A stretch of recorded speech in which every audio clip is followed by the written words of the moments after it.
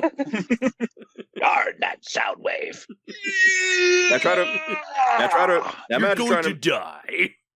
Now imagine everyone, the voice of Orson Welles, like doing a Mr. Ed impression. I'm gonna share this in the chat. And Sure. I'll share this. I'm gonna share this image in the chat, and if Andres wants to include this in the video, then by all means. But that fucking dub has one of the best fucking comebacks ever. Like, I love this line so much. I'll share it with Steve as well when Discord decides to load. Sure thing. Oh yes, there we go.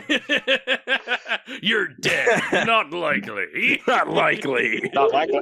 It's just like the way. It's mainly the way the voice actor does it. Goes, "You're dead. Not likely." Oh. It's just so casual. Like, not likely. You're dead. Nuh-uh. No. It's if this is like in the I know what you are, but what am I? It's like no. If this is gonna be the age of the internet, it's just no you. No, you. Seriously. So, like any Transformers series, these whether it's a movie or a TV series or Netflix online miniseries, they are made for one primary purpose, and that is to sell merchandise, where the real money from the shit gets made. Merchandising. And so this miniseries was made in the wake of the Prime Wars trilogy. The Prime Wars trilogy being comprised of Combiner Wars, Titan's Return, and Power of the Primes, each of them getting their own shitty machinima series. And much like the Prime Wars trilogy, the War for Cybertron trilogy had its own set of toy lines, which was the Siege series, Earthrise, and finally Kingdom. Siege was essentially the what if the G1 characters all had Cybertronian modes and all had ugly battle damage all over them. Earthrise was essentially as G1 as you can possibly make it G1, with everyone having Earth modes. And finally, Kingdom was a little mix of whatever G1 characters they forgot about last time, as well as a whole bunch of Beast Wars characters. Some of them, this is like their first time getting toys since like Beast Wars 10th anniversary or years back. And they're from the future. They made that very clear.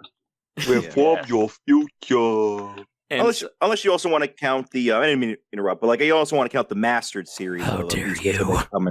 Fuck you. But if you want to also count like the remastered series of Beast Wars figures that have been coming out gradually over time. I believe they're still on creating. I believe their most recent one was Tigertron. No, I do. Yes. Yeah, the Masterpiece figures. Yes, they have been. Yeah, the Masterpiece figures. Yeah, they have been releasing a lot of Transformers Masterpiece figures. I think so far they've only done 5. It was Primal, Cheetor, Black Arachnia, Megatron, and Tigatron. So just those. And Dinobot. And Dinobot. Thank you very much. Dinobot got one as well. Yes. I've seen the transformation sequence of that. Like, how the hell they managed to get it spot on? Like that. I doff my top for the people who made that figure. Holy shit! As to quote Jobby the Hong, it's black magic incarnate. I do have to ask. Does anyone else remember Tigertron? I do not remember him whatsoever. Oh yeah, he appeared early on. Yeah. But Yeah. they did write him. They did write him out of the show because he preferred staying in beast mode all the time and hanging out with his other white tiger buddies as opposed to the other Maximals. And then there was that whole time where he was in love. So he became a full-on furry. All right. Yeah. Yeah. And then I'm glad you brought that up, by the way. I'm glad you brought that up because thanks to Japan, he's actually considered one of the first gay Transformers in history. Right, because Air Razor was a dude in the Japanese dub. Yeah. Why? Yeah. And so Fuck when if I know. Yeah. because it's I like did not know that. because for some reason, Andres can back me up with this. The Japanese dub of Beast Wars was played more for laughs. It was more Yes. self-referential. They broke the fourth wall. Everyone had a silly catchphrase. I think Primal's catchphrase was "Where's my banana?" because Japan. Right. And so instead of Tigertron being this kind of conflicted sort of, unsure of himself soul, like he was half robot, half beast, the Japanese dub decided to turn him and Air Razor into Adam West, Batman, and Robin. Wow. And when the Western version began leaning heavily into Tigertron and Airazor having a relationship, well, the Japanese had no choice but to go, oh shit. Fuck it, make them gay. Right. Funny thing is, I cannot comment on the Yeah. I cannot comment on the writing because beyond the theme songs, fucking amazing theme songs, by the way. I cannot comment on Japanese Beast Wars minus Beast Wars Second and Neo. I have not watched the dub of Japanese Beast Wars, so there you go. all right. I do know, like, fun bit of trivia. When they initially designed Airazor as the toy first, it was the character was never meant to be a woman. It wasn't until the Beast Wars series that they were like, it's quite a sausage fest in here. What do we got that we can turn to a chick? Okay, let's take the bird and make her a woman. And that's how we got Airazor. And then Black Arachnia was a stripper. It's not like a bad thing. I'm honestly surprised that they managed to get away with her design back then. I didn't realize, like, just how voluptuous they designed her until going back and checking it out. That's the thing, like, because when you look at her design, you can kind of picture that she is supposed to be a woman. Even in the Japanese version, she's not. So it's kind of funny how we got this. I'm talking Black Arachnia, not Airazor. Oh no, okay, I was talking about. I'm not sure if you guys remember the old show Reboot, but there was a female villain that was basically wearing skin tight BDSM leather. She had the mask that she kept switching out. I remember. Me too. Yeah. So we're getting to the CGI stuff. In other words, animators are going to be are always going to be horny. Yes. Thank you for noticing. Like, they used to get away with shit like that. Yes. So, whereas these days, every character has to be problematic. But in terms of the toy line for this series, the toy line pretty much dictated where the story was going to go. But for whatever reason, like, despite the fact that the middle part of the trilogy was supposed to be Earth modes, we didn't get any of that. So, just to briefly go over this, did anyone here ever collected any of the War for Cybertron toys? I sadly didn't. Okay. I would definitely say I highly recommend them, because I'd say if you want to get back into Transformers toy collecting, this is probably like the best you're going to get in terms of G1 and Beast Wars characters without shilling out $100 to $400 on the Masterpiece stuff. That's more than likely going to break on you. I'm definitely wanting to get Primal and Megatron. Those are always two of my favorite characters. So if I'm going to get any of them as a figures, it would be those two. I will say you better. I would recommend Primal. I have collected some of the figures, and I would recommend Primal. He's one of the ones that I have. Cool. I would get the Primal and Megatron figures, but I still have the original OG Beast Wars figures. So part of me's like, well, I've already got them. So, but would you like to get some more accurate, more articulated, more detailed? That's the main reason I appreciate the kind of like incorrect versions because it's sentimental value. You know what I mean? Oh, of course, yeah. That's actually the articulation. The main reason I'm interested in the toy line, just because I always like articulation in my figures, so I could pose them. Oh yeah, and in terms of like the toy quality, barring a few QC issues, thanks to them Hasbro deciding to produce their toys in Vietnam because it's cheaper over there, barring some barring some QC issues, these really are the best figures they have made by far. So, like, I'm sure there's probably going to be, of course, there's going to be another Optimus Prime, another Megatron, another Starscream down the line. But for the moment, if you want, like, modernized G1 Beast Wars characters that are, like, still faithful to their original designs but updated with, modern toy technology, I'd highly recommend checking them out. So it's very strange, like, because the whole weird thing going on with the toys is what also impacts the look of this show. All these characters are based on their Siege toys, with the exception of characters like Bumblebee, who never got a Siege toy, and so those are the character models they use throughout the entire series. So going into Earthrise, they just completely ignore their Earth modes because that never factors into the plot. I'm actually I didn't mean to. I actually am looking at the concept art, not the concept art, but some of the images for the Dinobot figure. Because out of all the Transformers that I've of course known over the years, Dinobot's easily my favorite of them because Agreed. I like the honor code that he has and his great development from becoming Predacon to a honorable Maximal. And and looking at the figure for War Cybertron, it looks very good. I like how it actually looks more accurate to Dinobot's proportions than even the Masterpiece figure does. I do kind of miss this, and this is just really not to the fault of the figure. It's more of the fault of the design. I do miss the stripes on him and the more reddish stripe pattern that he had in the original Beast Wars. But yeah, it definitely looks like a figure I definitely would pick up. Yeah, and like I said, if you don't have the money for the Masterpiece figures, the War for Cybertron toy line is definitely the way to go if you're looking for modern versions of these classic characters without shilling out hundreds of dollars. Yeah, that way I can recreate Dinobot's death every single time. So, and the last thing is that be sure to get these toys whenever you can, because for whatever reason, I guess it's a result of the pandemic, they didn't really make as many figures as they normally did from 2020 onward. So, like 2 months after these figures release, the prices on them just skyrocketed. Like for me, I've been trying so hard to find a Earthrise Starscream figure, and yet the majority of them are in the like $60, $70, $80 range. Despite it only being a year-old toy. Strange, because it could also be shipping as well. Yeah, oh god, yeah, shipping. Like Netflix Bumblebee was a pain to find. I had to pay $50 for my Bumblebee. Yeah, the Netflix, and you just know and you just know for a fact people on eBay are just rubbing their fingers together and doing their best Rafiki impression. It is time, and then suddenly you get like Bumblebees cost $300. Yes. Yeah, I know that Primal and Beast Wars Megatron range from $30 to $60 each. Okay, that's very good. It is due, isn't it? Yes! You're going for $400 on eBay! Thankfully, the Kingdom figures are not that old, so they should be relatively affordable now, currently.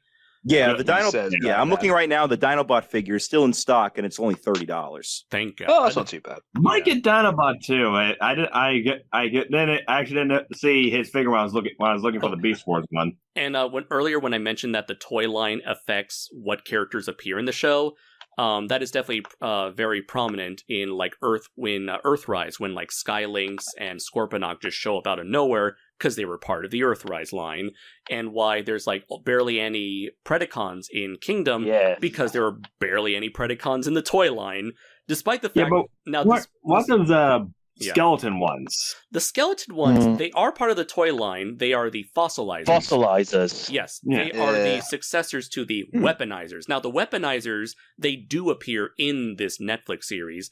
At one point in Siege, you see Cog. He's like the blue robot who transforms into like shoulder cannons for RC to wear. The weaponizers, you just pull them apart, take them apart, and their arms and legs and torsos and heads all become guns to slap onto your Transformer figures. Same deal with the fossilizers. You just take them apart and slap a bunch of bone weapons all over your characters. It's fun, it's silly, it's goofy, and I like it. But yeah, for whatever reason, no fossilizers in this series. Sad, because they look awesome. But to jump on a point you said about Scorponok and Skylynx. I mean, it's because of the toy line, but I think the main reason was to reference G1. Oh yeah, that's the thing. So actually, going into the story itself, just to give a brief summary, this is kind of like a weird half prequel, half bastardized retelling of G1 and Beast Wars all mashed up together. So we have Siege, which is essentially it was kind of like promoted as the official prequel to the G1 series, and just looking at those 6 episodes of Siege, it kind of looked like this is all supposed to lead up to what would eventually be the G1 series, until the next 2 chapters just sort of went in their own direction. So Siege, again, it's the war on Cybertron. Resources are running low, and you essentially see Optimus and Megatron, out of desperation, trying to find whatever means to win the war. Earthrise. essentially, once Optimus finds the Allspark, shoots it into space, he and Megatron are on a race to be the first to capture the Allspark until it eventually lands on Earth, and that leads to Kingdom, where they sort of do a bizarre retelling of Beast Wars, where the Beast Wars cast is already on Earth, having time traveled from the future in order to prevent such a grave future from taking place, which means aiding the Autobots and Decepticons. It's sort of like a what if a Beast War scenario where the cast of G1 was actually awake and not in slumber for 65 million years. Yeah, so that is essentially that's essentially the gist of the War for Cybertron trilogy. So it's also technically a what if the Beast Wars characters were about the same size as cars.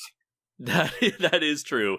Yeah. I'm assuming that they kept everybody the same size just so it wouldn't look as awkward to have such tiny characters next to the big characters. So yeah, I'm just going to hand it off to each of you again, round table style, and just wanted to hear your guys' thoughts on each chapter of this trilogy. So Ace, you go first. It's a little bit hard for me to really go into it because I watched very little of the Netflix War Cybertron series. Why the hell are you here? I don't know. No, I'm just kidding. You pity them. But well, mainly because I've heard about the reception for the series, and I heard about how mixed it's been, to say the least. But I still decided to give Kingdom a shot because being a Beast Wars fan. Much more newer Beast Wars fan, admittedly, but still one that wanted to see an interaction between the Autobots, the Maximals, and the Decepticons and the Predacons. But the means how we got it weren't best circumstances. I loved a lot of the interactions, such as the fight between Dinobot and Megatron was really nice. Yeah, I really liked that battle. Yeah. But I did not like, and I know Random here's going to go into a full rant about this, seeing good old Predacon Megatron simping over G1, it left a really bad taste in my mouth. Plus, seeing the way how they underutilized Dinobot greatly, it just didn't really make me keep going. I think I stopped after the third episode. At that point, that was at the end where basically where they discover the Allspark. Right. Yeah. That was also the point where Dinobot, in my opinion, the best character of the last chapter of the trilogy, died. So a lot of my interest ended up going out the window there. Exactly. I didn't know how I felt when Primal was talking to him as he was dying. I didn't know how I felt about when Primal jokes saying, "Oh, you would have been a terrible Maximal." I'm not sure if I found that funny or kind of just disrespectful towards the character itself. I think it was. I think it was kind of meant to be a funny haha moment without realizing that they were pissing all over Dinobot's legacy as a character, given what they were attempting to emulate. Yeah, and it's just that line in particular. I would have preferred it if maybe they said something along the lines of, "You wouldn't have been a good Predacon, but you would have been a great Maximal." Like something more on the lines of that, because how he was in the original series. Or you are a terrible Predacon, but you could have been a great Maximal.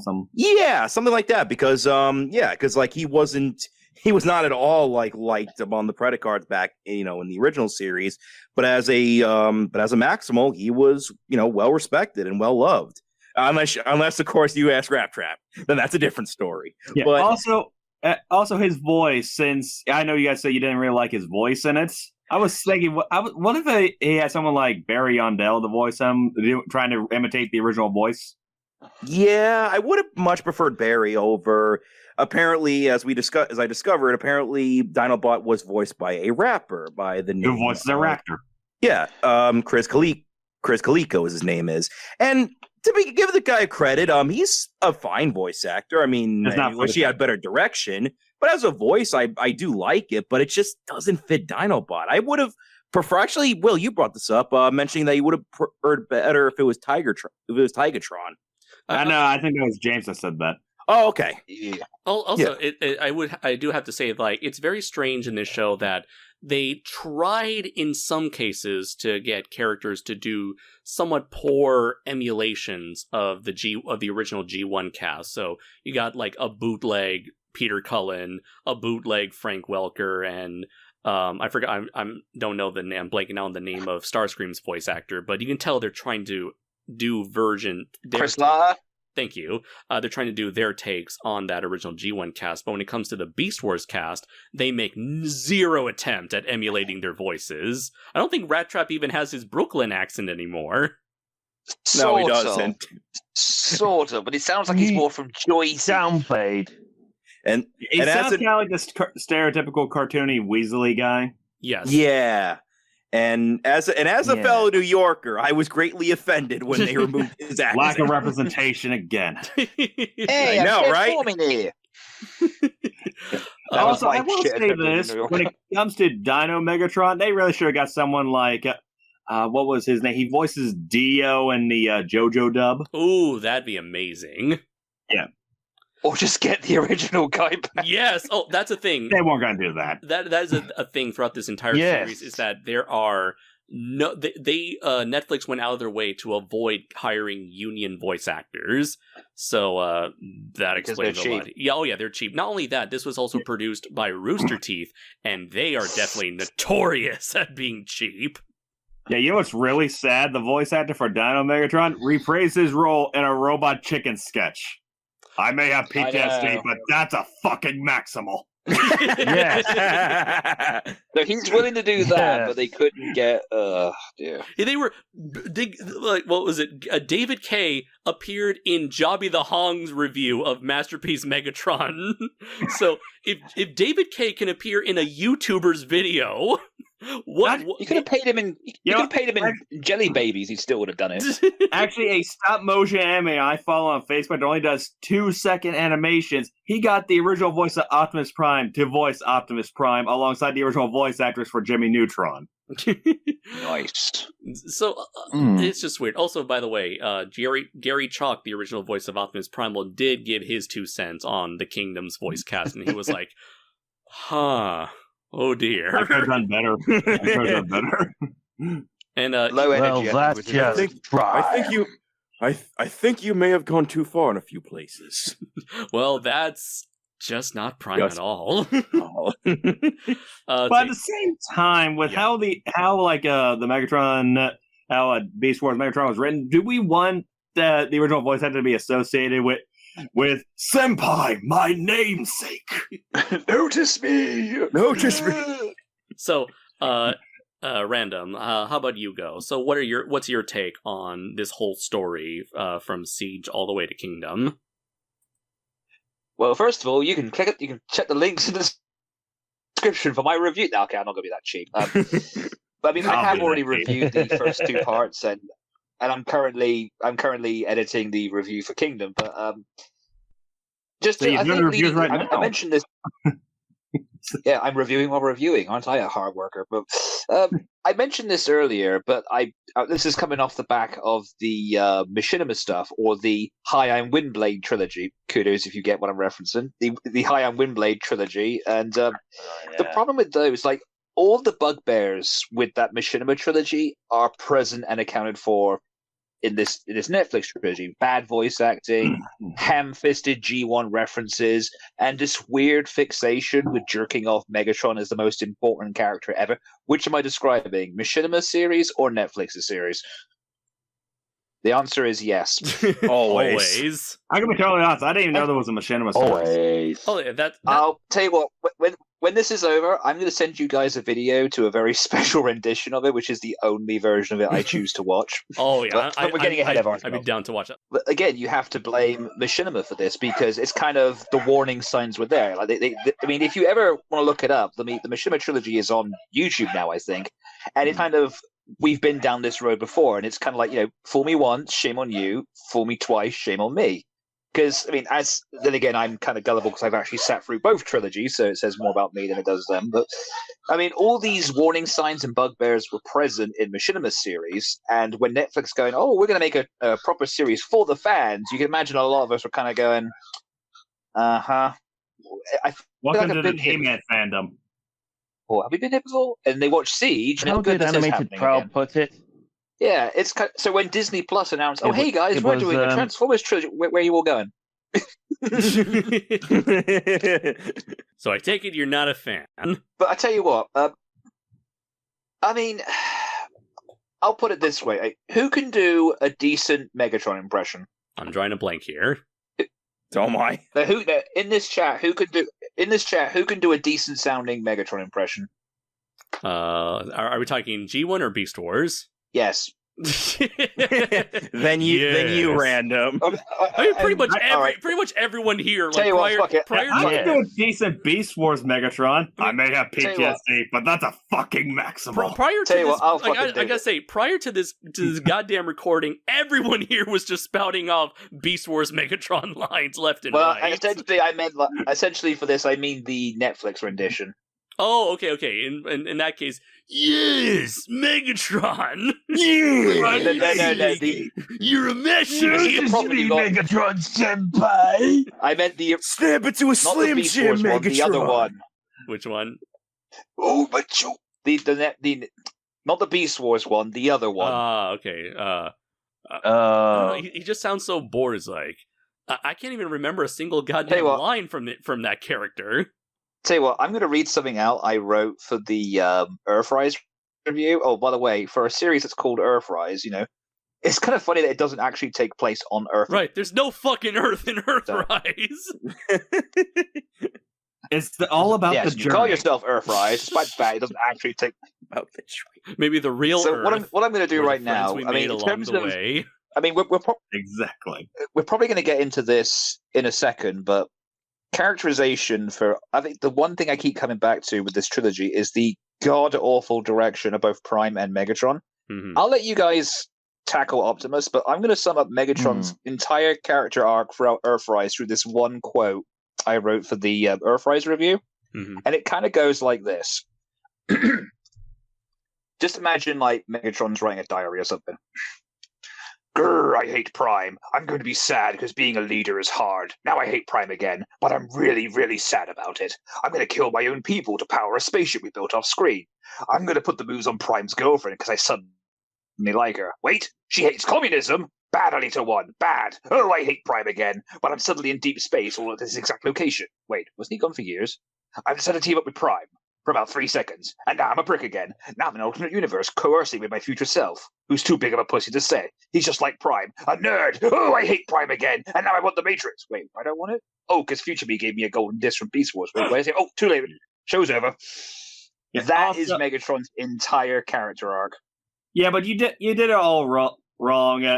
They wore us out on Megatron with Dear Diary. Yeah.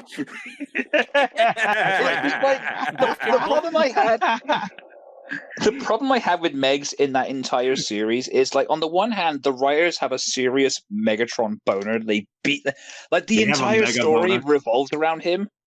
Yeah, mega boner, yeah. Like, the entire story revolves around him. It's like, I just got off a Machinima series where you did that, and you're doing this again?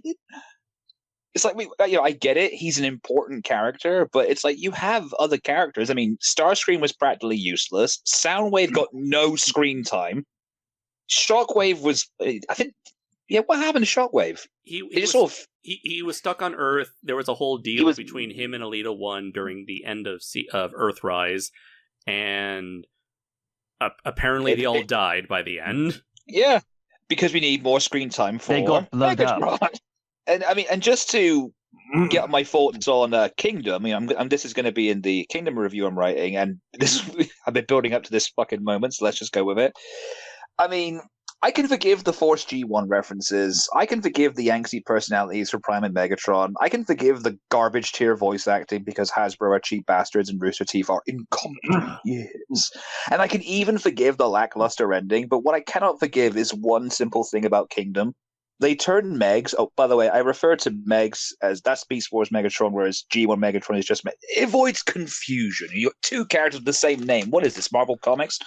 I do like that they do poke fun at that in Kingdom. Yeah. But they turned Megs, one of the greatest villains this franchise has ever known, and they made him a simp. I'm not even being facetious about it. He pretty much acts like a boot-licking yes-bot to a guy who clearly hates him. It's like turning the Satan Robotnik into a complete fanboy for the current incarnation of Eggman. You don't do something that bloody stupid.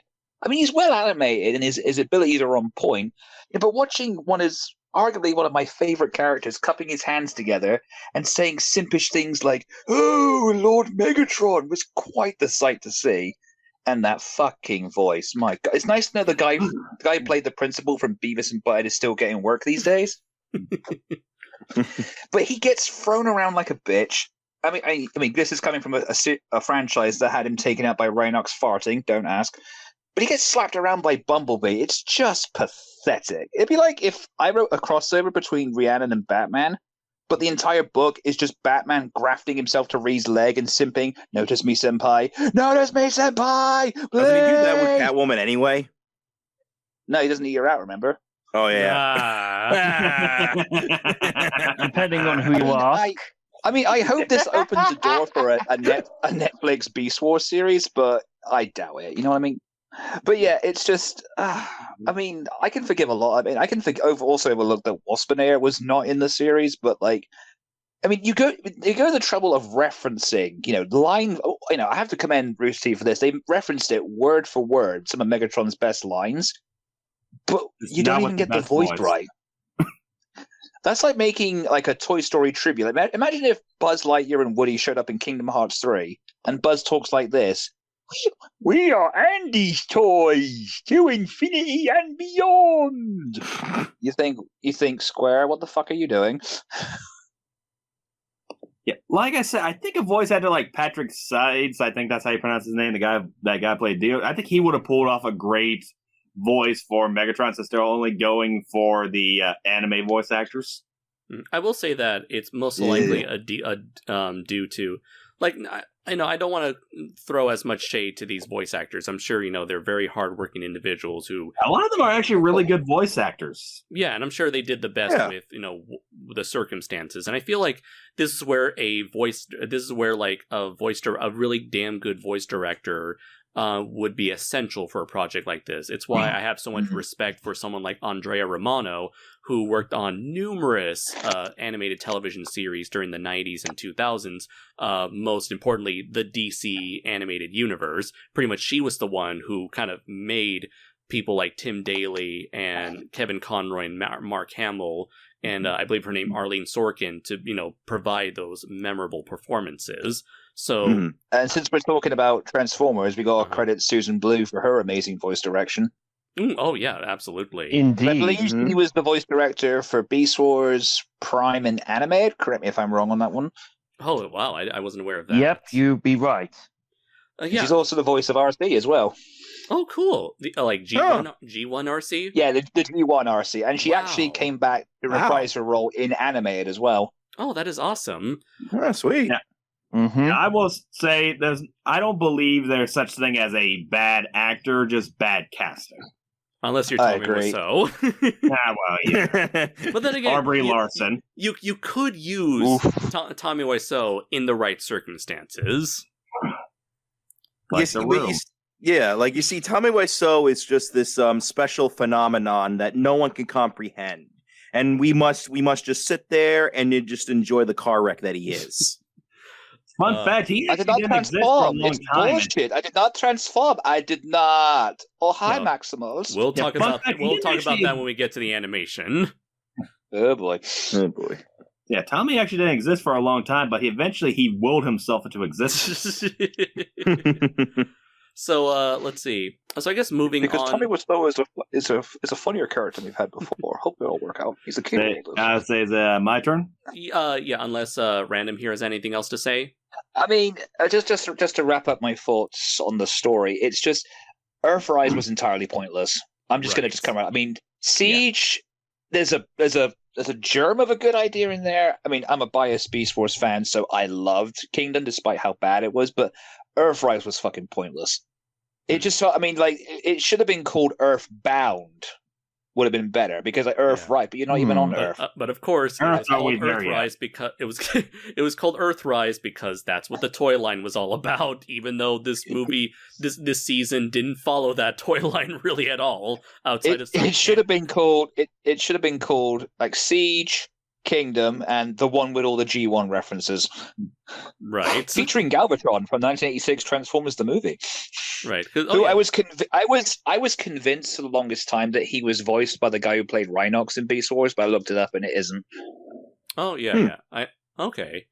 But Earthrise was a rather really strange. It felt like one giant filler season, since we don't have the budget to make new Earth mode models of everybody. So what are we gonna do? Fuck it. They just run into a bunch of obstacles on their way to Earth. Okay. And we created a bunch of subplots we're not going to resolve in the third season because Megatron's your favorite character. Yeah, that's right. Yeah, the only Is this thing, what DC fans have to put up with Joker?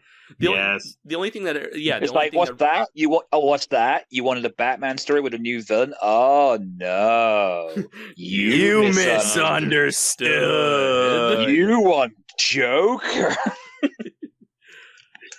All right. So then, Had to be done. okay, moving on to Will here. Now, I'm gonna make it. This is gonna be a weird comparison, but I'm gonna compare this trilogy to the Godzilla anime trilogy. Not as in it sucks. Are you sure about that? Oh, funny enough, both of them are apparently animated by Polygon Studios. I could say that. Yeah, I can see it. Ooh, But like the first one is okay. The second one, they kind of forgot it existed. And third one, probably the better of the three. Yeah, I will say that it seems to be at least be the most interesting. I don't know. The first one definitely had good ideas with they're trying to go for like that deconstruction route where it's like, what if Optimus wasn't this perfect leader, and what if Megatron wasn't this perfect villain? What if each of them were like always second guessing themselves? I actually love that they made they made an actual war, not just good versus evil. A lot of moral ambiguity there. Yes, I did like that. I always wanted them to do something like that for Transformers, since it was a war, not actually good versus evil. Because there are no winners in war, only just exactly only victims. Yes, right. Actually, I wish they would. I wish it was done more. Like the best example I could think of would be Superman Red Sun. Oh, okay. Funny enough, I was watching that just last night. Yeah, that was the best depiction of war, where both sides make mistakes, but neither side's truly evil. Mm-hmm. But what what ruins that imagery is they had to give Megatron. I mean, tell me if this sounds a bit suspicious. Megatron's giving a speech to his loyal followers who are all raising one fist in the air and these long flowing like flags in the wind, and you suddenly get weird imagery to the 1940s. And I'm not going to say what because demonetization. Ach, mein Gott! Oh my god. Andres, you fool! You broke it! Of course, don't you know anything about Megatron's fake news broadcast. make Cybertron great. I mean, did anyone else find that a bit? Did anyone like sort of do that awkward collar tug when Megatron's giving this speech on a balcony and these long like flags are flowing in the wind? You're like Hasbro, what are you doing? He's an 80s villain. Didn't 80s villains kind of do that a lot, like Cobra Commander? Yeah. Thank God it wasn't a Disney product, or else they would have got rid of Megatron entirely for that. Yeah, you know for a fact that like for a fact in the edited version of this, like he just walks out onto the balcony, he just shouts at his followers, "Good month!" No, what? Willkommen! No, I will get. I'm going to give them credit for one thing. They didn't have him say "Make Cybertron great again," because everyone, for some reason, for a long time, has been making villains saying that quote, and it's been really annoying. Yeah. The only time it worked was for Lex Luthor and Reign of the Superman. Thankfully, we're kind of over that shit now. Are we though? Because we still get people complaining. They awkwardly wedged that line into Watch Dogs Legion, if you can believe that, and it's kind of like. This is. I mean, part of me is like. I mean, I'm not going to get into it, but I'm kind of glad that person lost, so I can finally stop hearing that quote. Is it? Yeah. So you guys should. at least you guys aren't like fans of the CW. Well, not even fans, just people. Someone who watches the CW DC shows because they put that in all of them. They even had Ron say, boy. "Make America Ron again." That didn't make sense to me. It's kind of a good thing that Sonic games don't actually have a named planet, because the last thing we want to hear is Dr. Eggman saying, "And once I take over the planet, I will make Mobius great again." Well, don't think they won't try. They will. Just get according Flynn. to the creator. Just according to the creators, there's 2 planets, even though no one's actually confirmed that. But wait, but no, Random. knew You see the Sega had- mandates, though. The mandates. Yeah, I was about to make a joke today. Like, who knew that Sega had restrictions? I think a certain IDW Godzilla artist would probably have King Ghidorah say, "Make Earth great again." So, anyways, you said you like the ideas presented in Siege, and then what happened? Well, like I said, I think Siege was pretty decent. I didn't see too many issues with it. My biggest issue with all of this was the episode counts are too low. They should have had it like at least 12 episodes each, maybe even more. Yeah. Because everything feels so rushed. Because then like at the end with the of Siege, when they had the Guardian showing up, you're thinking, why the fuck did he join? What convinced him? Oh, you mean Omega Supreme, the big guy? Yeah. Yeah. Yeah. Product placements. Yeah. And you ask yourself, why is he here? Why did he decide to join when he and the other ones told Optimus no? Right. Yeah, and actually to jump off on your point, Will, about good ideas, when it comes to at least the 3 episodes I've seen of Kingdom, for a show that's marketing the fact that we're seeing the G1 crew with the Beast Wars crew, it's kind of amazing how very little they really do much with interactions with them. Like, there is some good interactions, some decent interactions between Primal and Prime, but and of course there's the awfulness that was between Megs simping over Megatron. But other than that, not much in terms of too much interaction. Like, even I was really disappointed when I saw that they didn't really do much between Starscream and Dinobot. I really wanted to see those 2 go at it verbally and morally. Yeah, actually, I will say this about the obsession with Beast Wars Megatron has with Gen 1 Megatron. I like the idea of he has this cult mentality towards him, but I feel like they did it wrong. I think it would have been kind of cool if he did kind of praise him, but in reality, he was leading up to kind of taking his spark. So he'd eventually become the dragon form that you see in the original Beast Wars. I can see that. Now that you mentioned that, I was kind of waiting for the other boot to drop. Like, you sort of wonder he's putting this act on just to backstab him, but it never comes. Yeah. Yeah. Yeah, that's the thing. Yes, he is grateful to Megatron for being his namesake and all that, but at the same time, why would he actually follow him, or would he just kind of play the long game, just steal and just take what is his?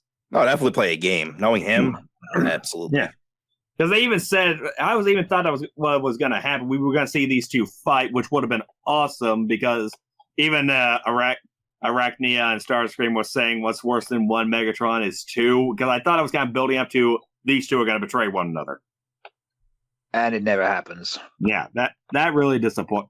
And he just kind of becomes a background character who just stops saying things. You notice that?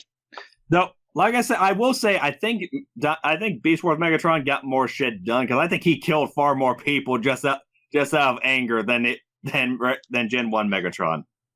We don't listen. Apparently, we don't listen. You also had this weird obsession with shouting "I am Megatron" when the character has never fucking said that. Yeah. We don't listen to stinking Predacon. Maul's that guy. Okay, we're gonna listen to this guy. He makes some good points. Is it? I mean, just gonna throw this out there. Did anyone else, like, maybe it's just me, but when he goes, "We don't listen to no stinking Predator," all I could hear in my head was, "That's racist." Ding. Actually, I really wish before he mauled him that Megatron just yelled, "Bitch, what'd you say to me?" What did you say? But my namesake will hear about this. Also, Ace now he's Draco Malfoy. Yeah, also Ace talked about Dinobot versus Megatron, which was a really good fight, though I'm kind of confused because I thought Soundwave died. Then he reappeared in the next episode. Yeah. And not even like the wound covered or anything. He was just perfectly fine. Another one I really did like was Optimus Prime and Primal fighting against Megatron inside the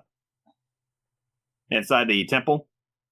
Oh yeah, that was a good fight. Yeah. Just because it was kind of cool seeing these two versions of Prime fight against the original Megatron. The only problem I have with that fight scene is just like, oh, you have to lose because Megatron's the most important character. He runs into a room, gets a fever dream, and what? He just disappears for a bit. So this gonna sound cliche. I was kind of hoping that that the Allspark would like merge the two Megatrons into a new version of them. Yeah. You see, that would be a good idea. Oh, Yeah. another thing I really did like was oh yeah, right, the Starscream when he actually learned of Unicron. I actually kind of liked how he reacted to that. Oh, I'm so terrified all of a sudden. It's very intoxicating. Ew. Yeah, At least they gave him something to do other than. Yes, I like that hate he him. of all the characters were in the know of this, and he was basically became the end is near coming kind of character, and no one believed him. Yeah. So essentially, he turned into fucking Lex Luthor at the end of Dawn of Justice. Yeah. But there is one thing I really did not like, just because it was kind of out of nowhere. Nemesis Prime. Oh yeah, he was so unnecessary. Yeah, very unnecessary. And to be fair, it's already been and I don't know why, a difficult task to write Nemesis Prime. And this series doesn't help matters in how we still haven't been able to get him right in live action or on animation. What happened to you? Unicron painted me black and made me evil. But it's just like, oh, Unicron has possessed Optimus, but doesn't he have the Matrix, the one thing that can kill him, and therefore would harm himself? Why are you evil? Evil. But references. On the subject of Nemesis Prime, I've always thought he was probably Transformers' biggest missed opportunity in using of a character. In fact, if I could plug in a video here, there's a great YouTuber by the name of Johnny Flash who makes these really funny animation Transformers, but he did a serious depiction of Nemesis Prime, and he rewrote him into basically being an equalizer of the Transformers, in that he doesn't really take a side, and more so that he's more trying to lead the Transformers all together into a world where there's no war, there's no conflict, and anyone else who disagrees with that will face his wrath. Fonda, so if you could be able to link this in maybe you could watch this later on too. I highly recommend it. It really shows how great Nemesis Prime could be in the right hands. Okay. And anything else left to say, Will, before we pass the torch over to Steve? Anything else? I will say, I think you mentioned this. Instead of using the Scorpions for the Beast Wars minions, they should have done the fossilizers. It would help. It would definitely have helped, like bolster the ranks of the Predacons at least, especially when you actually have like repaint like a copy and paste of the weaponizers just chilling out in the background for the Autobots. Yeah. Also, why did they have a bunch of Scorponauts? What was that about?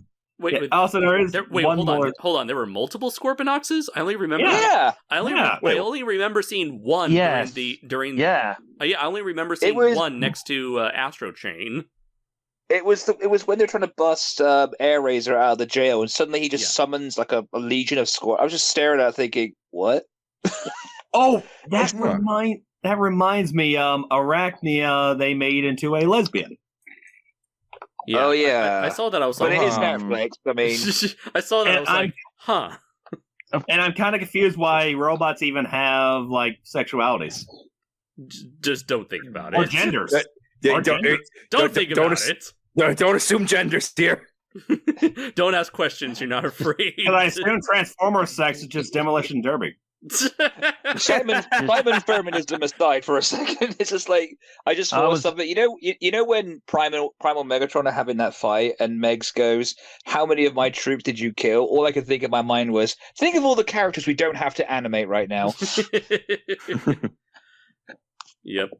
All my troops you killed in that epic battle that lasted for years. The one Just that a shame we'll never see it. No, My troops are dead. My parent. Oh God, Megatron is Batman. So then, finally, Leon Stark, why'd you say that name? I am vengeance. Yes, I am the knight. No, I am Megatron. Yes. anyways, Yes. moving on No, to not you. moving on to Steve. Sorry. Steve, Go on. what are your thoughts Go now? on. Well, with Siege, with each part of the trilogy, there were several parts that really irked me the wrong way. I mean, mainly with Siege was Megatron's big propaganda that he kept brought all the references to the whole fake newspapers. Like, how many times have we seen that in other bits of media over the past few years?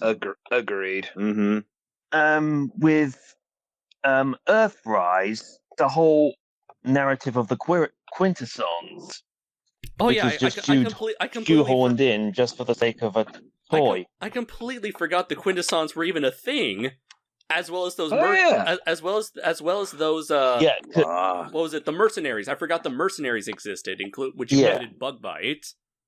and Oh yeah, the Double recolored Dealer. Bumblebee. Yeah, which apparently started life as a GoBot. Oh yeah, I saw that in the Yeah. basic video. Same. The Joke's on irony. you, Andres. No one remembers the GoBots. Mm. Wait, then the BBC chimes in. GoBots, are they a Gundam? GoBots. Fuck you, BBC. That's a Macross, isn't it? No, it's a Megazord. No, Sorry, it's a sorry. Voltron. Sorry, Steve. Carry on. I thought it was a Draco Azul. It's fine. Well, maybe not yet. With Kingdom, it just felt with the whole with Unicron, he was teased at during Earthrise when they end up going through the Dead universe, but his influence and just leading up to the reveal of Nemesis Prime and Galvatron, it just feels like they're trying to tease something for a possible fourth installment of the series. That was very strange. Yeah, they were clearly Because like teasing at a sequel trilogy, even though it's like, given how very few people even gave a shit about Earthrise and Kingdom in terms of the Netflix series, I was like, are they really going to try to make a second sequel trilogy after this? Yeah, actually, I thought of a great way to solve the whole Unicron thing. My idea is that it shows Unicron space. Now the next part of what the fuck is that? Then Dinosaur Megatron's flying through space, heading towards them. Well, because they have that giant ass Unicron toy that they made via Had Labs. So I feel that may play a part if they decide to do another part in the story. Because again, it ends on a cliff. It ends on a mid-credits cliffhanger. That is true. So I think shows need to stop doing, cliffhanger endings until they're guaranteed they've got a hit. Mm-hmm. Yeah, I mean, I'm assuming that the toys were a success. So who knows? Maybe the success of the toy lines would help generate a sequel trilogy. But at this point, what exactly can they do now? So, like, I feel like they've mined the G1 well as much as they could. So at this point, after releasing so many G1 toys and getting, like, as modern G1 as you can get, where do you go from there after that? In terms of More G1. Andres, clearly what you do is do a sequel where both Megatrons try to decide what to call the Beast Wars Megatron. I'll be called the Bottom Megatron.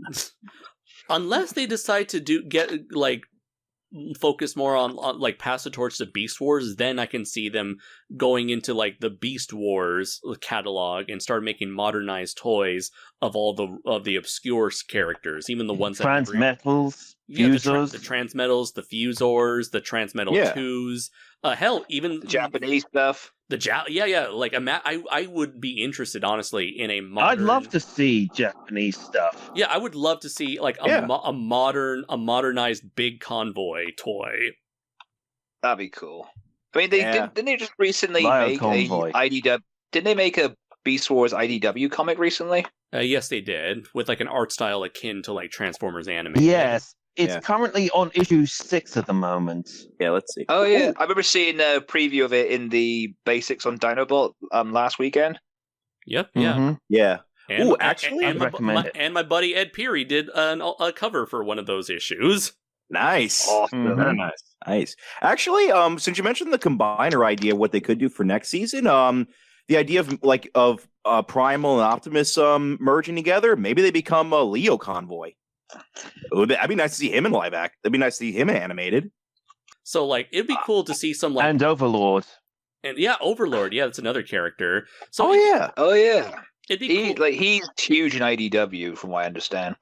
Right. So it'd be cool for Yeah. them, like, if they do continue this path of Beast Wars, I would love for, like, the toy line and whatever sequel series they got planned, they may or may not have planned, for them to actually get some of the, like, television show Beast Wars character toy, like, the toy-only characters, a chance to shine.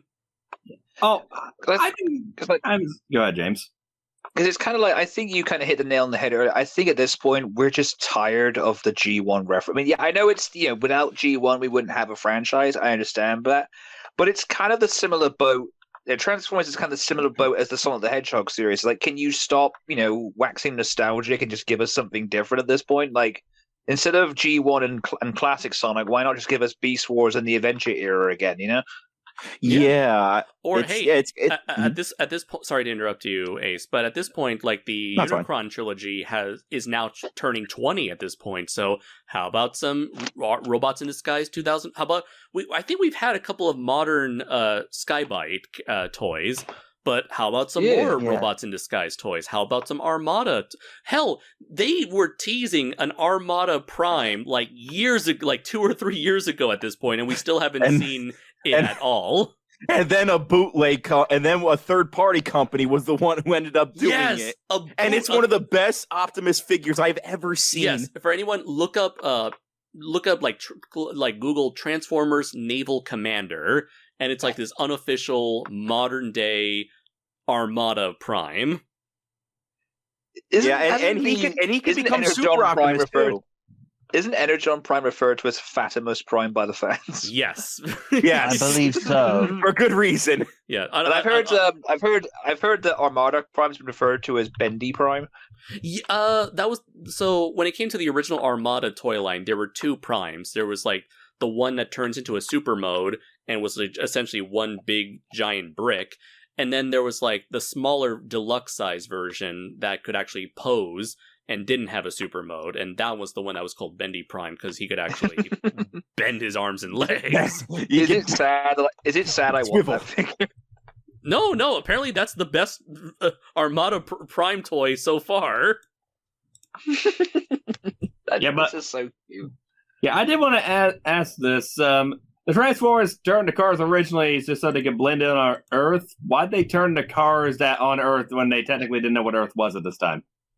Well, according to the G1 canon, they turned into Cybertronian cars back then. Then they scanned Earth vehicles and adopted. And new Cybertronian forms. cars look exactly like regular cars.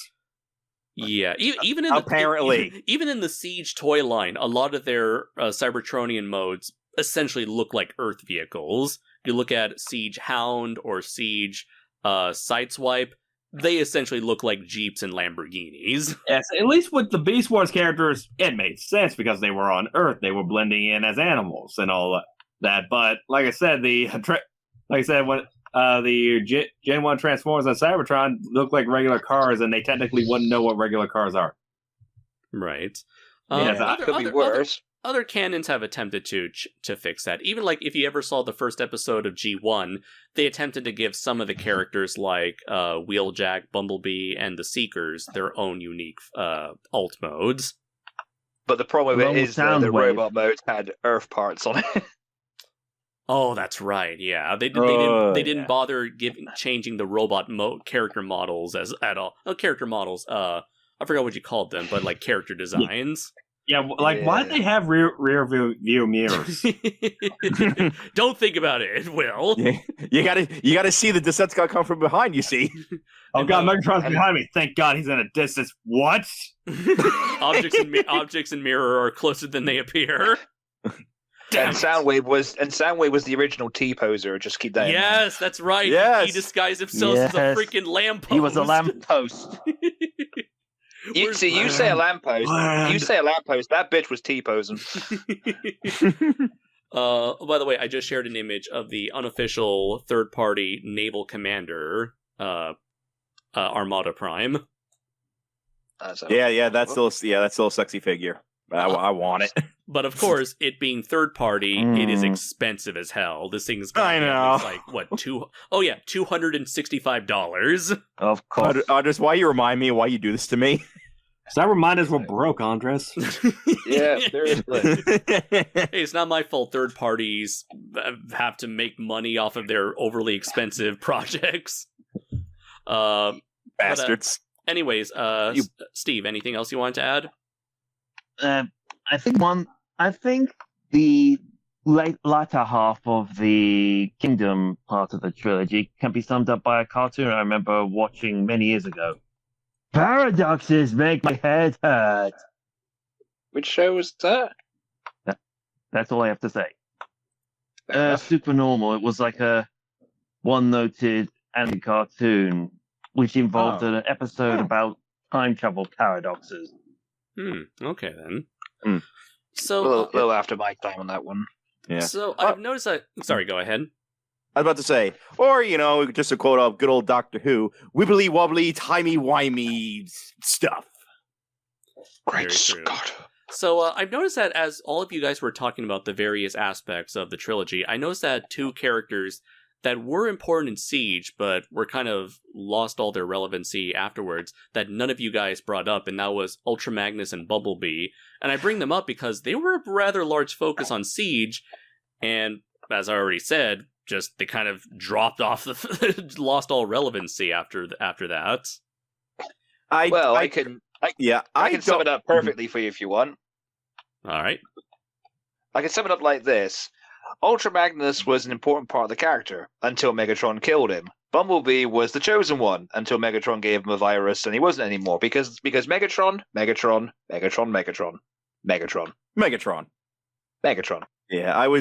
Yeah, and the reason why I didn't say anything was because I didn't want to be a reminder of what they did with Ultra Magnus because of how badly they used him in Siege. And I'll be honest. Out of all the G1 Transformers, I don't know why Ultra Magnus was always my favorite, and a lot of it I think it's just because he has this grasp of being the next Optimus Prime, but he still has enough to be different from him. He honestly could be even better than Optimus Prime if he was given the chance. But of course, we got Hot Rod instead, who proved to be a competent leader in the original G1. But and I was really hoping with Siege they would build him up to be the upcoming Optimus Prime, like the next leader for the Autobots. And then Megatron killed him. That's Megatron.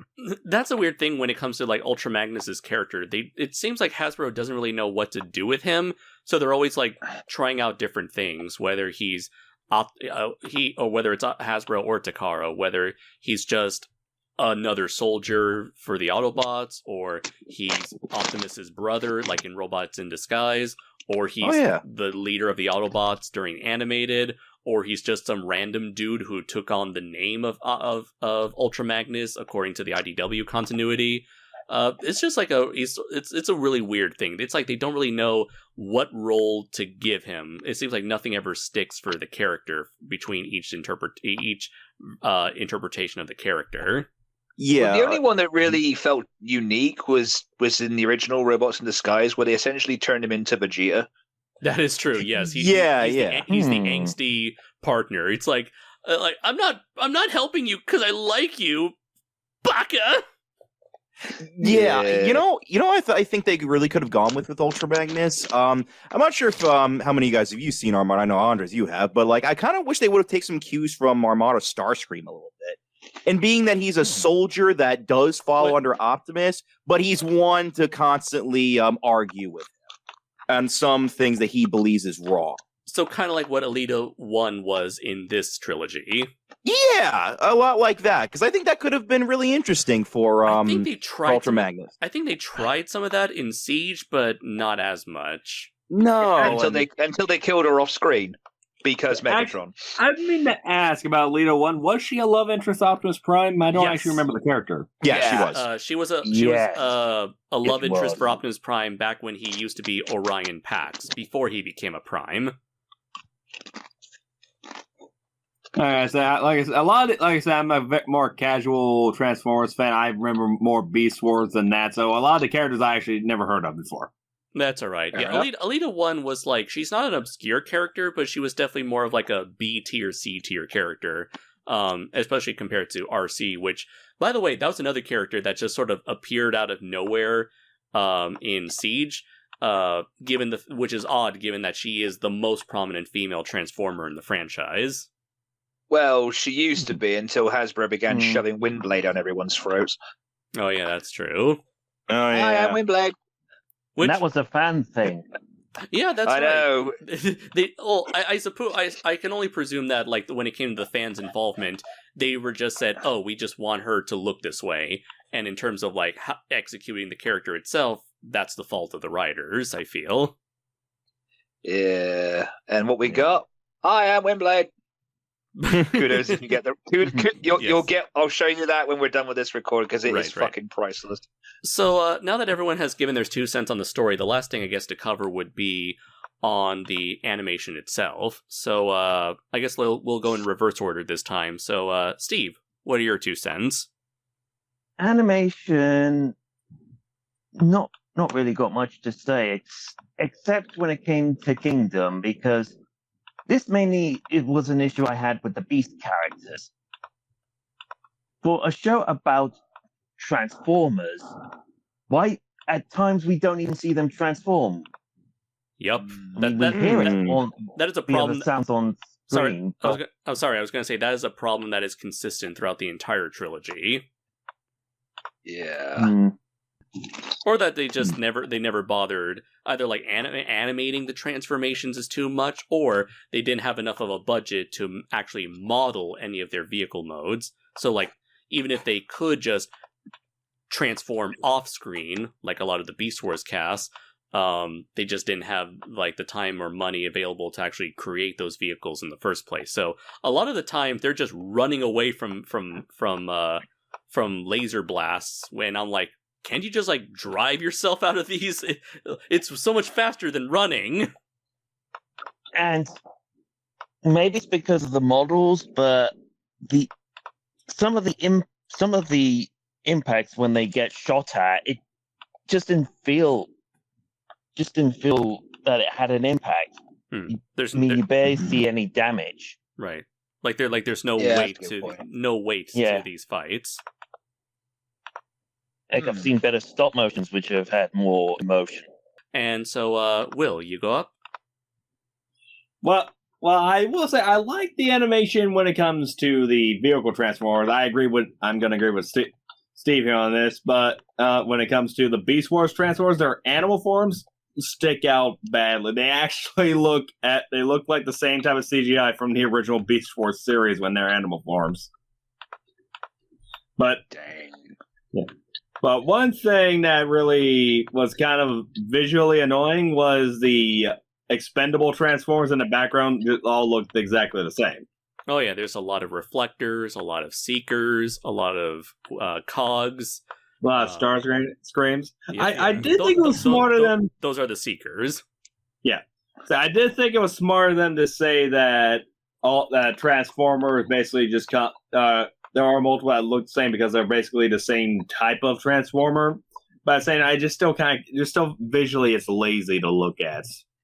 It made sense in the 80s because the original toy line didn't have many Decepticons in it, so they went, oh, these are the Seekers, they're Starscream's loyal dread. I mean, it made sense then, but there's no excuse for it now, you know, because it's kind of like we have more characters that you could reference, but it's just, I mean, back then it was cost effective, so you go, I understand, but there is no excuse for that now. Even then, I think they could just like do some alterations to make each one look different. Maybe just give them different head sculpt or something like that. I think they did, and they call them the cone heads. Wait, the Dan Aykroyd film? There was the what was it? The Soundwave recolor. At least, like in that case, there's an in-universe reason. Sound Blaster. Thank you, Sound Blaster. Yeah, that's the one. Yeah, I think he wasn't he actually in the original Transformers series though? I don't know about the series, but I know he was part Headmasters. Of the toy. Okay, yeah. I know he was definitely part of the right. toy line back then, and so anytime there's a new Soundwave toy, there's sure to be a black repaint eventually. I think even animated, they made a Sound Blaster toy. You know what's hilarious about that is that people like to make fun of Sonic OCs, where Hasbro's been doing that shit for decades. I mean, for every kind of like Neville the Hedgehog, I mean, fucking Cliffjumper exists, you know. Yep. Oh yeah. That's true. And let's face it, Starscream's had more fucking OCs than Sonic has, so make of that what you will. Yeah. All right. But also, I will say this: I did not like the animation on Primal's mouth in his true form. It looked, I don't know, it just looks sloppy. So I guess like moving on to random, what would you have to say about the animation? I gotta be honest, this is the most expensive PS2 game I've ever seen. I mean, is it any better? Is it any better or worse than the PS2 Armada game? Ooh, that's a tough one. But, I think I'd rather play that game. I mean, you can clear. I mean, the weird thing is, like, I said earlier, I haven't properly watched Cyberverse. Is that what it's called? Cyberverse. Yeah, Cyberverse. The new one. Yeah. I mean, I haven't watched. I've seen clips online, so I know what the series looks like. It's like when you're making Cyberverse look expensive, that's bad. Because I mean, my problem with it is, I mean, you know, just to highlight the points that have been said. I mean, the Beast characters, Beast modes do look a little hokey. I mean, Primal's. I mean, fuck, it looks like an original PlayStation model, but you know, I mean, it's just. But visually, when the robots are moving about, I mean, the fight scene at the end, when the Maximals are sort of, you know, charging it about, I did like that scene. The lighting and the effects were well shot. It's just, there's a very cheap quality to this animation. I mean, I'm not knocking the hard people that must have worked on this, because, you know, you got to appreciate the work that goes into it. But it's like, I've seen better CGI from like the Unicron trilogy had better CG than this. And Energon is considered one of the worst fucking shows ever made. When you're making Energon look good, that's bad. Yeah. I mean, we've already gone over the voice work, but it's just... I mean, I will say, ironically, the best character model in the show was Beast Wars Megatron, ironically, and it's just a shame the voice didn't match. By the way, I'm looking up like screenshots of the PS2 Armada game, and you know what? It's actually on par with this series. I'm shocked to say. Man. That's bad. I'm going to show you right now. Here's one screenshot here. And also, I'm going to send a screenshot of one of the cutscenes, which is only slightly better. Oh no! God damn. God, I'm getting flashbacks of 2007. Fucking hell, man. Oh no! But just to wrap up what I was going to say, it's just like I mean, to be fair, you know, it is. I mean, Kingdom. I mentioned this in the written review. Kingdom is a massive step up, but it's kind of like when your first two parts are like a 3 or 2 out of 10, and your conclusion is a 4. That's still not a good thing. Oh yeah, especially as an overall package. Yeah, like I said, that's the overall opinion. That's my overall opinion on the Godzilla anime trilogy. It's like, I mean, I I mean, I do appreciate. I mean, if I'm held at gunpoint and I'm told you have to rewatch one of these, I'm gonna rewatch Kingdom, but because I'm a biased Beast Wars fan. But it's just like Hasbro. If you're ever going to attempt something like this again, I mean, look at fucking Netflix Castlevania. That's how you should have done it. 2D, 12 episodes long, an hour a piece, and you hire fucking talented people for the voice work. I mean, no disrespect to the people who worked on this, who gave it their all, but it's just Hasbro, Rooster Teeth, who the fuck ever, stop being so cheap. To be fair, I think in reality all they need to tell the voice actors are talk like a normal person. You don't need to pause every 5 seconds. It's just like I know this used to be a cartoon, but don't make the voices sound like Saturday morning cartoon villains. Except for Dinobot. Just hire Scott McNeil. Seriously. Yes, I mean, please. Even if you have to drive a dump truck up to his house full of money, just fucking do it. He's the only one who could do that character justice. Mm-hmm. Mm-hmm.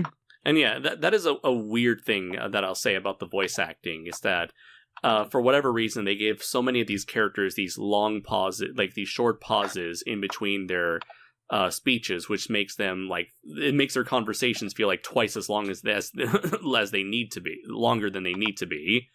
Yeah, it kind of feels like they're trying to catch their breath, which is weird because they're robots. Right. That is a thing I've definitely noticed there. Where it's like there was this one line that got to me. It's like very early on in like first episode of Kingdom. See, trying to figure it out where it was. Yeah, our priority remains finding the location of the Allspark. And Primal was just waiting in anticipation, waiting for him to say, waiting for Tapping his watch. Tapping his watch, going. Are you gonna wrap this up sometime this cycle, Chief? Man, Optimus really hyped that up.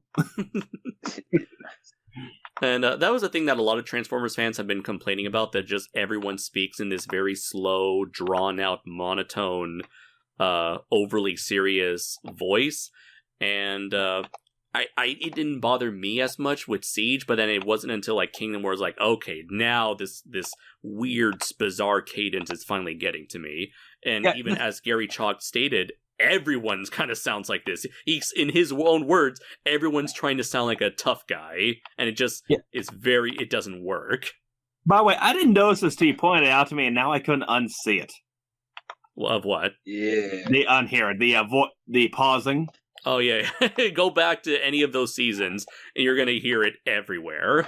Yeah, like I said, I didn't even notice I am it first. looking But for the Allspark because the plot demands it. thank God they didn't give Optimus Full a stop. heroic speech or something. That would take forever. No, notice me, Megatron. Yes. No. I will give a speech. Please don't. No, we only have 3 minutes left. We don't have that much. We don't have that much money to work We only with. got 6 episodes, Prime.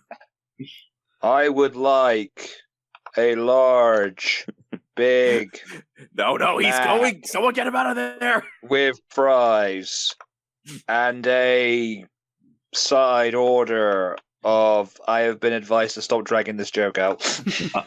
And Optimus, we have to make a turn. Which way we go? I say we go. So Optimus is coming up. Tell me. Left. Too late. We already passed the exit, damn it. So, You You missed ever notice how you- hard he was getting cucked in the first season? Like, he's trying to be all dramatic and poignant, and fucking Bumblebee and later one's like, dude, shut the fuck up. And he's like, oh. And then he throws this weird temper tantrum. And then suddenly everyone takes him seriously. that's a weird thing, because it's the opposite effect for me. Whenever he's yelling, he immediately loses me, just because he sounds so stupid when he's trying to put on that like yelling voice. Yeah, actually, It's when he's fighting Ultra Magnus, he just screams at him, "We're not your enemy." I just burst into laughter. Like, if that was me, I'd be like, dude, what the fuck? Yeah, actually, that's the thing. I think when he just normally talks, he's a decent Optimus Prime impression, but then when he yells, it just goes away. Yeah, he kind of sounds like a dumb jock. Yeah. Yeah, you know what it sounds like almost. Come at me, bro. It kind of reminded me of Transformers Extinction when Optimus was going crazy, like I'll kill them all. Yeah. Makes you wonder if that was Rooster Teeth's only point of reference.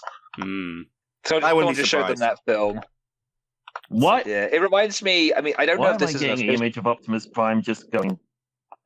Oh, sorry. I was going to say it reminds me. I don't know if this is an Bit of a official delay quote. on my end. Oh, it's okay, man. It's okay. I'll just get this done real quick. It's like I don't know if this is an official quote, but I'm reminded of something I heard on a Red Dwarf documentary where Robert De Niro was once quoted as saying, "Powerful men never shout." And listening to Prime and Megatron arguing like a bunch of bickering school kids, it's like I cannot take these characters seriously. All that was missing in between their arguing is Elita 1 goes, "If you kids can't behave yourself, I'm turning this fucking spaceship around. There'll be no old spot for anyone." It is kind of sad that the one how do you say it? The one voice of reason is one of the most underutilized characters in this entire trilogy. Yeah, And now she's dead. Yep. And we don't know Megatron. how. And we don't know how. Because Ooh, Megatron and I thought Fridge she died in Magnet a big boom. and Galvatron was fucking pointless.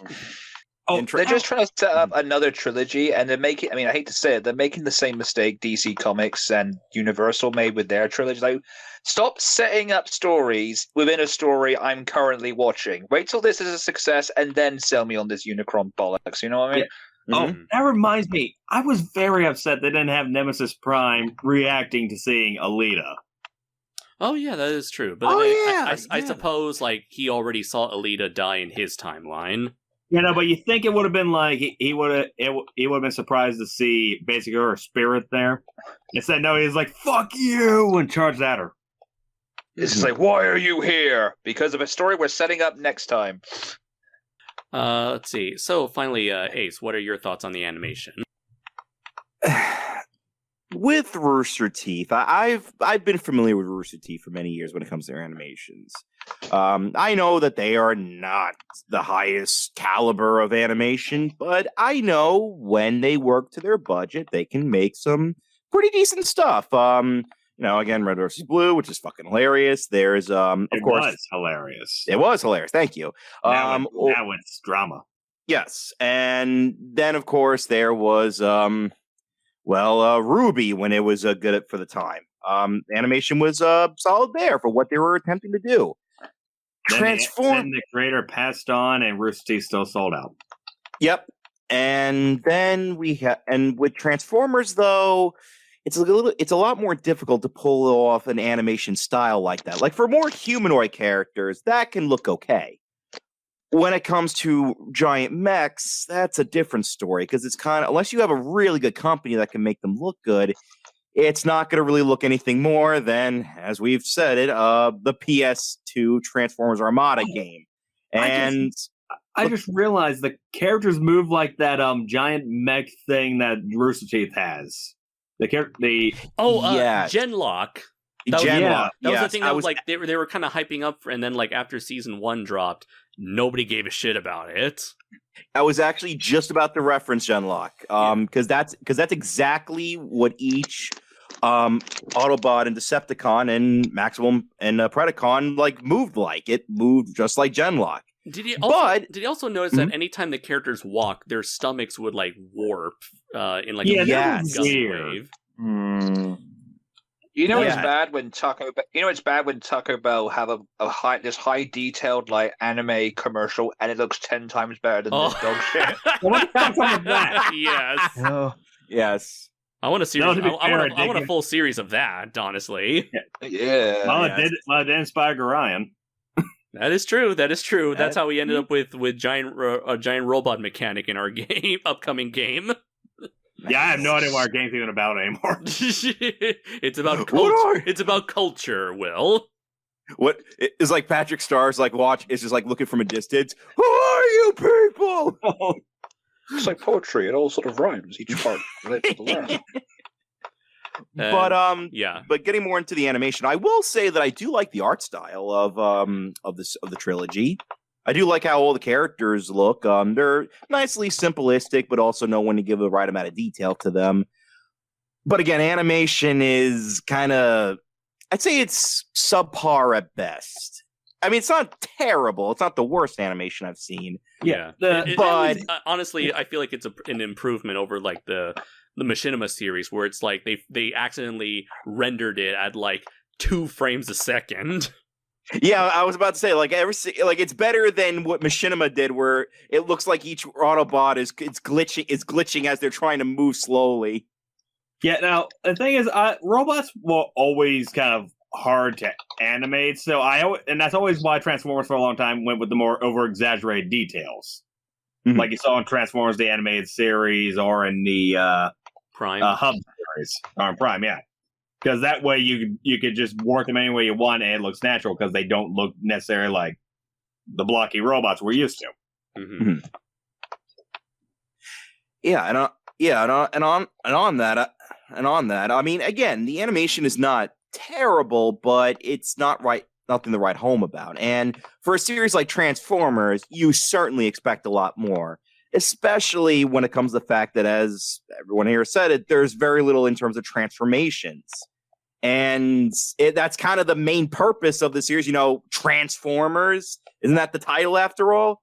And yeah, the fact that they had to cut so many corners with it kind of show that Rooster Teeth probably shouldn't have picked this series up to begin with. And I'm not trying to knock them, but it's just they got to work with what their limits are. And Transformers is not a series that they could really do under that budget. Series like Genlock or Ruby works because it's mostly human characters, and they can work with that because there's not much to really animate. But these more companies getting their own people to do their shows. Yeah, it's like there's a lot of other different animation companies I think of that could probably do the series a lot better in terms of animation. Like, how about a DreamWorks Transformers series? Oh, that'd be neat. Yeah, like why not? Why not that? I did like that Troll series that Troll Hunter series on Netflix. Yeah, and actually, the funny thing is about the animation too. You know what else it reminded me of? And this is a very obscure reference. But does anybody remember that there was an animated King Kong series from the Yes. God. When I was looking at the animation of specifically the beast modes, that's exactly what it reminded me of. Like King Kong, King of the Apes, that's what it reminded me of. Wait, you're talking about the Netflix Kong series? Yes, that's exactly what I'm talking about. Oh no! Because I was the animation reminded me very much of those when I saw any one of the Predacons or the Maximals in beast mode, and it was really awkward because I was like, oh god, I've seen this before. Stop! Stop! He's already dead. He's already he's already rendering. Yeah. So, to wrap this all up, because we've been at this for about 2 hours now, what are all your guys' final thoughts on the War for Cybertron trilogy, and would you recommend this to either fans or newcomers alike? Ace, you can go first. Well, from what I've seen from Siege, maybe if you're a hardcore Transformers fan, then give it a shot. Maybe you might like it. I thought it was, again, from what I've seen very little of Siege, I thought it was passable. It wasn't bad. Earthrise, I personally would skip it. And as for Kingdom, I think that's one's easily the best out of all of them. So that one I'd recommend. I'd still recommend it mostly for hardcore fans and not, and casual fans can really look other places. But as a whole, I would say each series doesn't really have much to offer in the long run. Kingdom, I would describe as, and this is to bring up another Sonic reference here, I kind of describe it as being like the Transformers equivalent of Sonic and Mega Man Worlds Collide, in that there's a great concept, but really poorly executed. And I go with that. Yeah, it's. And I think the rest of the entire series is not terrible, but it's just the wrong people are the ones. It's just a really misdirected and what's the word? Misproduced product. Is that a term I can use here? Like misproduced, mishandled. Mishandled. Thank you. That's what I'm looking for. A mishandled product. it's again great concept, but it should have been given to somebody. One, an animation company that knows how to work with these limitations, or had a budget and can work with it. Two, writers that understand and know the Transformers series off the back of their heads, and also do some daring changes without straying too far from who the characters are. And unfortunately, that's not what we got here. We had something that's very cheap, play it safe, and more so, it's trying to set up the new series just to then do the same thing, set up the next series because they want to make money. And that's not, and as Transformers fans, it's not what we want. We just want some good stories and how to utilize the war very well between the Autobots and Decepticons. And if you want to throw in the Maximals or Primal, the Maximals and the Predacons, then you got to do the same thing. And so for you, Random, what are your final thoughts on this whole Netflix endeavor? Rooster Teeth Productions. You will never find a more wretched hive of scum and villainy. I assume that's where he was going for after hearing the voice. But the Siege, there was as I've said it before and I'll say it again, Siege, there was the germ of a good idea. Earthrise is nothing but G1 pandering bollocks, so you can skip it. Whereas Kingdom, it felt like, my theory about Kingdom is originally it was supposed to be about just Megs versus Prime on Earth. And then someone at Hasbro at the last minute went, yo fam, it's the Beast Wars 25th anniversary. Can you squeeze these characters in somewhere? Because they really feel shoehorned into that third. I'm glad to see them, but it really felt like they just shoehorned them into that last part just because of an anniversary. To throw in a Sonic reference, it's like how classic Sonic's just thrown into Sonic Forces because anniversary. My advice would be skim watch Siege, ignore Earthrise entirely, and go straight to Kingdom just to get it over with. All right then. And do you a nice experiment, but it is not really worth anyone's time. Fair enough. And so, how about you, Will? I will say it's not the worst Transformers series thing. I did enjoy it, but it could have been a lot better. I will say, look, just be lucky you guys aren't He-Man fans. That's where it goes down. I unfortunately am a He-Man fan, Will. I'm sorry, Ace, but Kevin Smith and Noah Stevens ruined our thing. I'm sorry. Yeah, I know they did. Don't remind me. But compare this to those. At least I could say this is Transformers. But it's not like they advertised the Transformers series and then one episode in they replace them with the GoBots. Yeah, exactly. Well, then again, you could argue with that with Dinobot in episode 3, or ship all the Transformers with one another for fans because that's what the fandom really wants. No, that's what Twitter wants. Isn't that the fandom? Isn't that the world? According to Hollywood, yes. According to real life, no. But yeah, like I said, there's no enjoyment to it. I agree with Ace. I wouldn't recommend it to like a casual Transformers fan. But like I said, in the end, it still feels like Transformers. It's kind of messy, but it's still enjoyable in its own way. Okay. And finally, how about you, Steve? Overall, I'd have to say it's pretty meh. For diehard fans, I'd say be cautious if you want to see what it's about. All right, then. So those have been all of our thoughts, excluding yours truly, on the War for Cybertron Trilogy on Netflix. I do want to say that if any of you guys in the audience are interested in hearing me further elaborate on my own thoughts on the series, be sure to tune in to next time for a pseudo part 2 follow-up to this video in which I will be discussing this series at length with my good friend Dylan McCandless, aka SuperDM64. So, to finally wrap things up, where can people find you, Ace? Well, you can find me on Facebook. I have 2 pages. One is the Art of Marrok, which is basically where I appear in there, publish art, publish artwork that I do, just mainly for fun, and also the Ace Marrok director and writer page, where where basically it's a page for myself for upcoming comic book projects, film projects, and of course posting podcasts like these. And I do hope nothing really in the can to really pimp out in terms of new projects yet, other than our collaboration project that will be hopefully released around the time around October. It's going to be the greatest erotica you ever read. I wish. So, and next up, where can people find you, Random?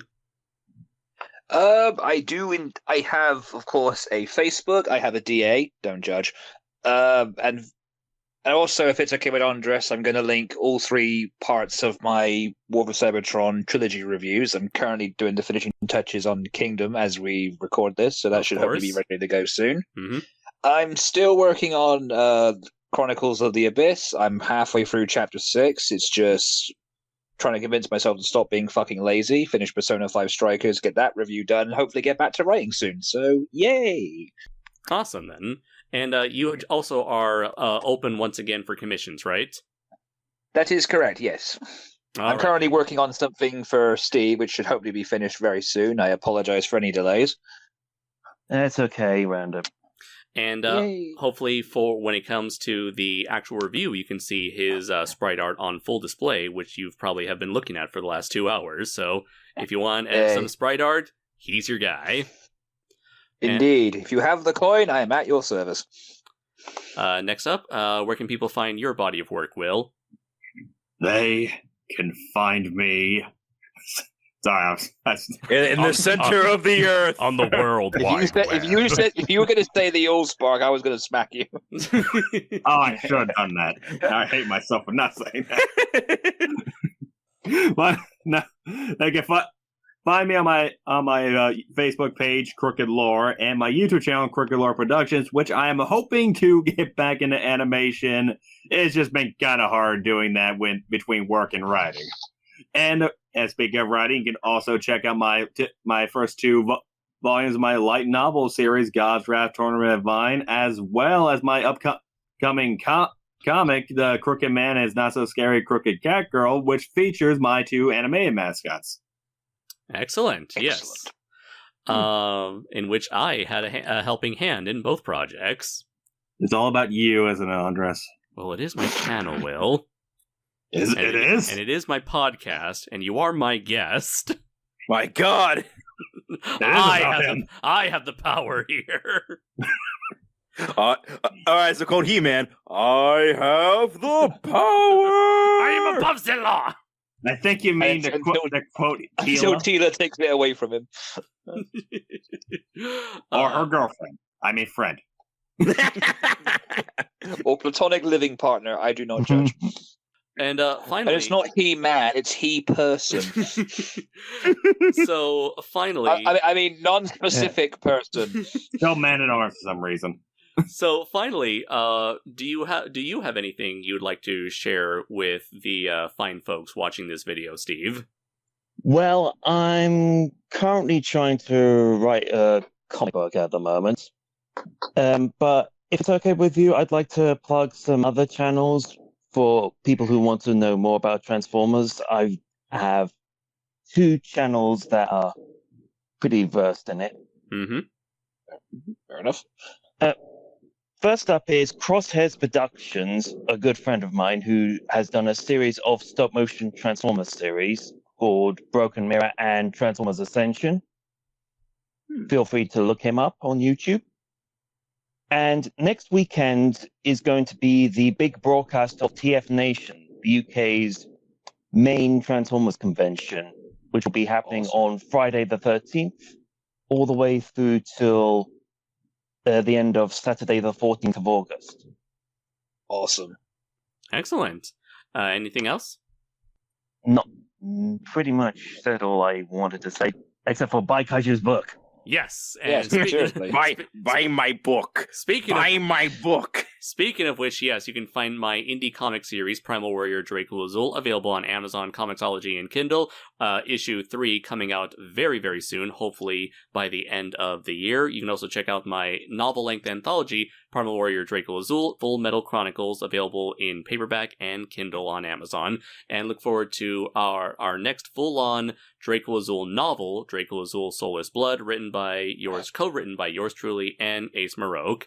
Look forward to all of that and more. You can find out all the latest information on Dracula Azul related projects over on the Facebook page, Primal Warrior Dracula Azul, or on my new Twitter account, at PW_Dracula Azul. So look forward to all of that and more in the future. So until next time, everybody, I have been Andres Perez, aka Kaiju Noir.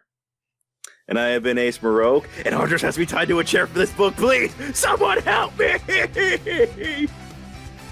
I've been Obi-Wan Kenobi. We must be cautious. I've been Crookedlore, my namesake. And I have been Steven. The rest is silence. Except made with computers. And until next time, everybody, take care and roll out! I thought it was maximize. I am totally confused and cautious. Welcome to the rest of the Transformers fan base, my friend. Well, that's just prime.